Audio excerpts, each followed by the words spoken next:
Hello all, मेरा नाम शाश्वत त्रिपुरारी है। इस साल की सिविल सर्विसेज परीक्षा में मेरी ऑल इंडिया रैंक 78 आई है। सबसे पहले मैं बताना चाहूँगा कि न्यूज़पेपर में I used to read 2 newspapers. एक मैं द हिंदू पढ़ता था और उसके साथ में Indian express selectively I used to refer. तो अब उसके बाद एक ये बात आती है कि कैसे हमें न्यूज़पेपर्स को पढ़ना है।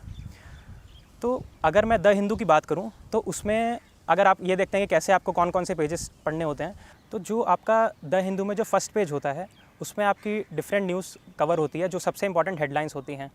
तो front page is very important, उसमें आपको एक ओवरऑल आइडिया मिल जाता है कि उस दिन की न्यूज़ में क्या चल रहा है, तो वो आपको पढ़ना होता है।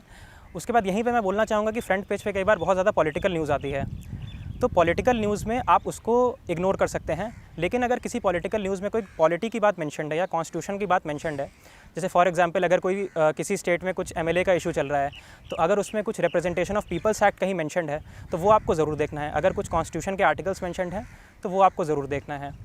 तो देखिए, मेंस में सबसे ज़्यादा इंपॉर्टेंट होता है जो यूपीएससी का सिलेबस होता है मेंस एग्जामिनेशन का। तो मैंने क्या किया था, मैंने जो मेंस एग्जामिनेशन का सिलेबस है उसको मैंने अपने टेबल के सामने लगा लिया था और मैं उसको डेली देखता था। तो सिलेबस आपके दिमाग में छपा होना बहुत ज़्यादा ज़रूरी है। तो आई वुड से स्टार्टिंग में ही अपना जो सिलेबस है उसको आप बहुत ज़्यादा बार उसको देख लीजिए, और ताकि आपके दिमाग में एकदम वो फिक्स हो जाए। अब आप जब भी कोई न्यूज़पेपर में आर्टिकल पढ़ेंगे, कोई एडिटोरियल पढ़ेंगे या कोई न्यूज़ पढ़ेंगे, तो आपको क्या करना है, ये देखना है कि वो सिलेबस के कौन से एरिया से है। तो मेंस में इंपॉर्टेंट थिंग इज़ कि आपकी इशू वाइज आप रीडिंग कर पाएँ कि ये इशू चल रहा है। मान लीजिए एफडीआई का इशू है, फॉरेन डायरेक्ट इन्वेस्टमेंट का, तो उसमें कोई अगर न्यूज़ है तो उससे आप लिंक करने की कोशिश करिए। तो इससे आपकी हर इशू पे एक बहुत अच्छी अंडरस्टैंडिंग बन जाएगी।